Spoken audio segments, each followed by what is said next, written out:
Students, तो आज के लेक्चर में हम क्लास 10th का केमिस्ट्री का 5th चैप्टर लास्ट चैप्टर है पीरियोडिक क्लासिफिकेशन ऑफ एलिमेंट्स पढ़ेंगे। फर्स्ट ऑफ ऑल हम जानते हैं कि पीरियोडिक क्लासिफिकेशन ऑफ एलिमेंट्स की नीड क्यों पड़ी, उनको क्लासिफाई करने की नीड क्यों पड़ी। फर्स्ट ऑफ ऑल कि हमारे पास एलिमेंट्स थे तो उनको हमें क्लासिफाई क्यों करना पड़ा। तो मैं आपको एक बेस्ट जो छोटा सा एक एग्जांपल मैं वो बताता हूँ कि आप जैसे मार्केट जाते हो, मार्केट में आपने देखा होगा कि एक फल वाला होता है, वो मान लो सब्जी डिफरेंट सब्जी, मान लो ब्रिंजल है उसको अलग रखेगा, भिंडी है उसको अलग रखेगा, आपके हर मिर्च उसको अलग रखेगा, टमाटर अलग है, प्याज अलग है, उनको एक सेपरेट करके रखेगा ताकि उसे दिक्कत ना हो। तो इसी वजह से क्योंकि उसने उसको सेपरेट किया कि डिफरेंट इजीली मुझे दिक्कत ना हो, कि मुझे पहचानने में दिक्कत ना हो। अगर उन सबको मिक्स करता और मान लो कोई पर्सन जाता कि मुझे 1 किलो मान लो मुझे टमाटर चाहिए, तो उसमें से एक क्यों पुट करता कि कहाँ से उठाना कहाँ से नहीं, बट वो एक साथ इकट्ठे हैं, उनकी सबकी प्रॉपर्टी सेम है, तो उनको उठाया और तुरंत उसने डिस्ट्रीब्यूट कर दिया। इसी तरीके से आपने देखो कोई शॉपकीपर होता है, वो मान लो आपके पास आप लेने गए साबुन दीजिए मुझे, तो आपसे फर्स्ट पूछेगी कौन सी साबुन, नहाने वाली या फिर कपड़े धोने वाली, तो वो सेपरेट बना के रखता है। एक सेपरेट बॉक्स रखेगा जिसमें क्या होगा, ओनली नहाने वाली साबुन होगी, एक सेपरेट बॉक्स रखेगा जिसमें आपको क्या है, कपड़े धोने वाले। तो उसने उसको सेपरेट किया, इन दोनों को, साबुन है दोनों, बट फिर भी उसने उन दोनों को क्या किया, सेपरेट किया। तो उसे नीड क्यों पड़ी सेपरेट करने की, ताकि उससे इजी हो जाए उनको लर्न करना। तो इसी तरीके से एलिमेंट्स थे, जब बहुत कम एलिमेंट्स थे तो उन्हें कोई जरूरत नहीं थी कि हमारे पास 10-15 एलिमेंट है, 20 एलिमेंट है, तो हम इसको इजीली आइडेंटिफाई कर सकते हैं कि मान लो एक शॉपकीपर उसके पास 2 ही चीजें, तो उसको कैसे रख सकता है। मान लो एक के पास 30-40 चीजें, तो उनको अरेंज करना पड़ेगा। क्लियर। अगर मैं 4 क्लास ले रहा हूं तो मुझे 4 क्लास अरेंज करनी पड़ेगी पर्टिकुलर। अगर मुझे 1 क्लास लेनी तो मैं 1 क्लास को खुद में कहीं भी ले सकता हूँ। तो ये सारी चीजें हैं कि हम एक सब्सटेंस हैं उसको या फिर वो कोई भी चीजें हैं उनको हमें सेपरेट करने की जरूरत क्यों पड़ी। तो स्टार्टिंग में क्या हुआ था, हमारे पास ओनली 30 एलिमेंट्स थे। कितने एलिमेंट्स थे, 30 एलिमेंट्स, और भी कम थे हमारे पास। तो हमारे पास 20-30 एलिमेंट्स थे, तब तक तो हम इजीली उनको याद कर रहे थे बाय नेम। मान लो मेरी क्लास में 10 स्टूडेंट्स हैं, तो 10 स्टूडेंट्स के बारे में मैं एक के बारे में मुझे पर्टिकुलर नॉलेज होगी कि ये बच्चा, मान लो एक बच्चा है उस वीक है, एक बच्चा उससे नेक्स्ट जो बैठा हुआ होता है वो क्या है, पढ़ाई में अच्छा है, वो खेल कूद में अच्छा है। तो एक थर्ड पर्सन है, वो क्या है, मान लो उसका कंप्यूटर बहुत अच्छा है, एक फोर्थ है उसका मैथ बहुत अच्छा है। तो मुझे उस सारे 10 के 10 बच्चों की नॉलेज होगी। अब ऐसे ही मान लो पूरी क्लास में 100 बच्चे हो जाएं, तो मुझे क्या करना पड़ेगा, उनको सेपरेट करना पड़ेगा। जैसे आपके सेपरेट होते हैं A section, B section, C section, D section. तो आपको क्यों डिवाइड किया गया कि मान लो ए सेक्शन वाले बच्चे थोड़े से मॉडर्न है, उनको अच्छे तरीके से समझ में आ जाता है और वो इंटेलिजेंट है। दूसरा बी है तो उसमें थोड़े से वीकर बच्चे, थर्ड सी है उसके थोड़े से वीकर है। तो आपको सेपरेट किया गया on the basis of how you can learn the topics and things, या फिर how you can learn education in your well qualified manner. तो आपको जो डिवाइड किया गया है वो डिफरेंट मैनर्स के अकॉर्डिंग ही डिवाइड किया गया है। तो इसी तरीके से एलिमेंट्स थे, जब तक हमारे पास 20-30 एलिमेंट्स थे तो हम उनको बाय नेम याद कर रहे थे, बाय नेम, साथ उनकी प्रॉपर्टीज को हम आइडेंटिफाई कर रहे थे। बट धीरे धीरे इनका नंबर क्या होने लग गया, इंक्रीज होने लग गया। तो अब हमें मुश्किल होने लग गई। मुश्किल क्या कि हमारे पास हमें ये नहीं पता चला कि कौन से एलिमेंट्स को किसकी प्रॉपर्टी क्या है क्या नहीं। तो उन्हें क्या करना पड़ा, उनका अरेंजमेंट करना पड़ा। और अरेंजमेंट भी किसकी तरह, उसी तरीके से जैसे मैंने बताया था आपको, शॉपकीपर होता है वो डिफरेंट सब्सटेंस को एक अलग अलग रैक में रखता है। तो उन्होंने भी क्या किया, एक सब्सटेंस जिनकी प्रॉपर्टी सेम थी उनको एक साथ रख दिया। मान लो फर्स्ट रो है, बच्चों की। इस फर्स्ट रो में सारे इंटेलिजेंट हैं, सेकंड उससे थोड़े से वीक है, थर्ड एक रो उसकी है जिसमें सारे मैथ के इंटेलिजेंट बच्चे हैं, फोर्थ रो सारे गेम्स में एक तरीके से एथलेटिक्स में बहुत अच्छे हैं, किसी भी फील्ड में वो गेम्स में बहुत अच्छे हैं। तो आपको सेपरेट क्या हुआ, एक गेम्स की कैटेगरी होगी, एक मैथ की कैटेगरी होगी, एक साइंस की कैटेगरी होगी, आप सबको सेपरेट किया गया, बट एक डिफरेंट। आप सारे कौन सी क्लास के हो, 10th क्लास के, तो आपको सेपरेट किया गया on the basis of their properties. तो इसी तरीके से हम इनको सेपरेट करने की नीड पड़ गई। क्लियर। तो सबसे पहले जो साइंटिस्ट थे हमारे पास, टोटल आज मॉडर्न जो पीरियोडिक टेबल है वो, उसमें हमारे पास 118 एलिमेंट हैं टोटल, और उसमें से जो 98 एलिमेंट्स हैं वो हमारे क्या हैं, नेचुरल एलिमेंट्स। क्लियर। बाकी आपके सारे क्या हैं, सिंथेटिक हैं। सिंथेटिक मतलब जो मैन मेड है, ये हमारे नेचर में प्रेजेंट है और नेचर से ही हमने इनको आइडेंटिफाई किया था। क्लियर। तो हमारे पास जो फर्स्ट जो क्लासिफिकेशन था, हम इसको फर्स्ट क्लासिफिकेशन जो पढ़ रहे हैं वो था फादर ऑफ केमिस्ट्री का। फादर ऑफ केमिस्ट्री कौन है जी, हाँ, एंटोइन लुइजर।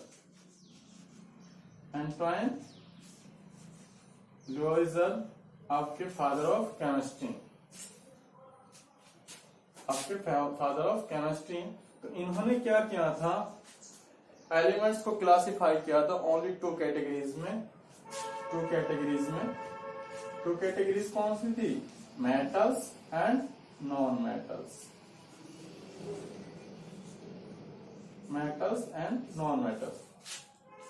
बट यहां भी इसका जो कॉन्सेप्ट था वो धीरे धीरे फेल होने लगा, क्योंकि इसने मोस्टली दो ही मेटल में जो डिसाइड किया था, मेटल और नॉन मेटल को। इनने मेटल की जो प्रॉपर्टी थी, कंप्रेसिबिलिटी, लस्टर, ये सारी प्रॉपर्टीज, तो इसके बेसिस पे उसने इनको डिवाइड किया था, हार्डनेस, तो ये सारी चीजें को ऊपर डिवाइड किया था। बट कुछ एलिमेंट्स क्या थे जिनकी प्रॉपर्टीज नॉन मेटल हुए भी किसकी प्रॉपर्टीज मिल रही थी, मेटल्स की, तो वहां भी उनका जो कॉन्सेप्ट था वो खत्म हो गया। यहाँ सोडियम वगैरह मेटल्स लिए थे इन्होंने, सोडियम को बोला कि सॉलिड होते हैं बट वो हार्ड नहीं होते, तो इनका ये कॉन्सेप्ट था वो खत्म हो गया। फिर जो नेक्स्ट साइंटिस्ट आए थे वो आए थे डॉबर्नियर। डॉबर्नियर थे, उन्होंने अपना एक लॉ दिया था, लॉ ऑफ ट्राइड। जो लॉ ऑफ ट्राइड था, यहां एक वर्ड है ट्राइड। ट्राइड मतलब 3। ट्राई मतलब क्या होता है, 3। डाई मतलब 2, मोनो मतलब 1, ट्राई मतलब 3, टेट्रा मतलब 4। तो ट्राई का मतलब 3, यानी यहाँ जो लो है वो कुछ ना कुछ 3 से रिलेट कर रहा हो। तो धीरे धीरे नंबर भी बढ़ने लगे एलिमेंट्स के, और उनका क्लासिफिकेशन भी डिफरेंट साइंटिस्ट करने लगे। तो यहाँ पे 3 का मतलब क्या था, इसने क्या किया गया, इसने एक सीरीज बनाई। क्या बनाई, 3 एलिमेंट्स की एक सीरीज बनाई, 3 एलिमेंट्स की एक सीरीज बनाई। और उस सीरीज में क्या कहा गया कि जो फर्स्ट एलिमेंट है और थर्ड एलिमेंट है, उनका जो एटॉमिक मास है, इसका एटॉमिक मास और इसका एटॉमिक मास, इन दोनों को अगर जोड़ दिया जाए, फर्स्ट एंड थर्ड का एटॉमिक मास को अगर जोड़ दिया जाए और उनकी एवरेज निकाली जाए, तो हमें सेकंड जो एटम है उसका एटॉमिक मास ऑब्टेन हो जाएगा। क्लियर। तो जैसे हम एक एग्जांपल लें,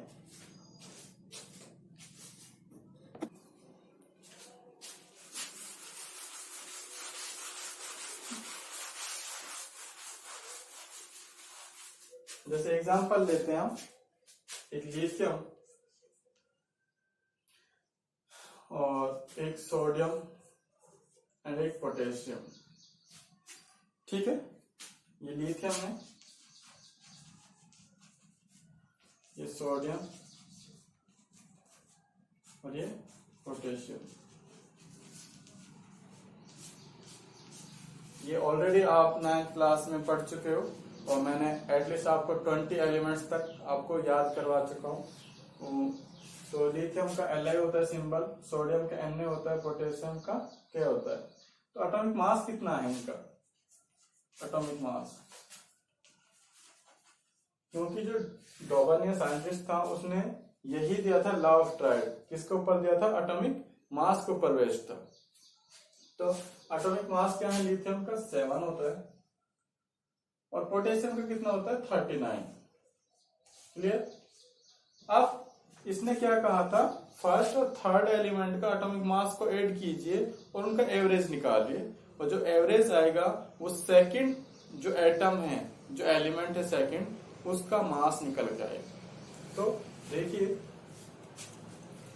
7 प्लस में 39, अब दो सौ एलिमेंट्स हैं तो हम क्या लिख देंगे? नीचे 2, क्योंकि एवरेज निकालना है हमें। तो कितना हो गया? 46 अपॉन में 2, कितना आ गया? 23। कितना है? 23। और सोडियम का एटॉमिक मास होता है 23। क्लियर? तो इस तरीके से इसने अपनी सीरीज दी थी। हम और एग्जांपल लें इसके डिफरेंट तो जैसे और एलिमेंट्स की इसके सीरीज बहुत सारी इतनी सीरीज दी थी डिफरेंट, तो उनको अगर हम आइडेंटिफाई करें तो उनका भी कुछ इसी तरीके से होगा। जैसे मान लो हमारे पास क्या है? क्लोरीन है। क्या है? Chlorine, bromine and iodine. Chlorine, bromine और आयोडीन। ठीक है? क्लोरीन का होता है हमारा 35.5, ब्रोमीन का हमें पता नहीं, आयोडीन का होता है हमारा 127। क्लियर? तो हम इसका क्या करना है? लॉ ऑफ ट्राइड निकालना है। यहाँ क्लोरीन हो गया, यहाँ ब्रोमीन हो गया और यहाँ आयोडीन हो। क्लियर? तो हमें क्या करना है? इनका एटॉमिक मास निकालना। तो हम लॉ ऑफ ट्राइड यूज करेंगे। लॉ ऑफ ट्राइड यूज करेंगे तो क्या होगा? 35.5 प्लस में 127, कितने हुए? अपॉन में 2, तो कितना हुआ हमारे पास? 5, 12, 6 और 1.5 अपॉन में 2। तो हमारे पास आंसर आया 81.2। कितना है? 81.2। तो हमारे पास जो आप कह सकते हो अप्रोक्स जो होगा वो कितना होता है? ब्रोमीन का 80 होता है। हमारे पास कितना है? 81.2। तो इसको हम अप्रोक्सीमेटली मान सकते हैं कि हमारे पास जो ब्रोमीन है उसका 80 है। बट यहां भी इसका कॉन्सेप्ट क्या हो गया? फेल्ड हो गया। क्यों फेल्ड हो गया? क्योंकि फर्स्ट ऑफ ऑल इसने अपनी सीरीज को ही प्रेफरेंस दी। ओनली जो इसकी सीरीज थी उन्हीं के लिए ये लॉ ऑफ ट्राइड वैलिड हो रहा था। फर्स्ट ऑफ ऑल क्यों फेल्ड हुआ? तो हम ये कह सकते हैं कि व्हाट आर द कंसिक्वेंस का मतलब होता है कि क्या कमियां थी लॉ ऑफ ट्राइड में। First of all it is valid only for डॉबर्नियर series of elements. ठीक है? सिर्फ और सिर्फ जो इसने सीरीज दी थी उन्हीं के लिए वैलिड था। दूसरी बात, ये अप टू 30 एलिमेंट्स ही वैलिड था। अप टू 30 एलिमेंट्स की सीरीज के लिए ही वैलिड था। क्लियर? फिर क्या था? इसने जो क्लासिफिकेशन दिया उसमें क्या था कि इसको हमें ये नहीं पता कि फर्स्ट एलिमेंट का एटॉमिक मास कितना होगा, थर्ड का कितना होगा, ये कहां से निकालेंगे। चलो हमें फर्स्ट और थर्ड का हमारा पता हो तब तो हम सेकंड का निकाल सकते हैं, बट अगर फर्स्ट का और थर्ड का निकालना हो तो हम कैसे निकाल सकते हो? तो इसको एक्सप्लेन नहीं किया था। क्लियर? तो यहां से भी उसका लॉ क्या हो गया? फेल्ड हो गया। ठीक है? तो आज के लेक्चर में बेटा इतना ही, और नेक्स्ट वीडियो में हम बताएंगे इसके फर्दर क्लासिफिकेशन कि किस तरीके से फाइनली हमारे पास जो मॉडर्न जो हम एज प्रेजेंट पढ़ रहे हैं वो है आपका मॉडर्न पीरियोडिक टेबल। ठीक है? तो आप इसके बारे में पढ़ोगे और उसको समझोगे और आप और एग्जाम्पल भी देख सकते हो इसकी। Clear? Okay, thank you guys, have a nice day.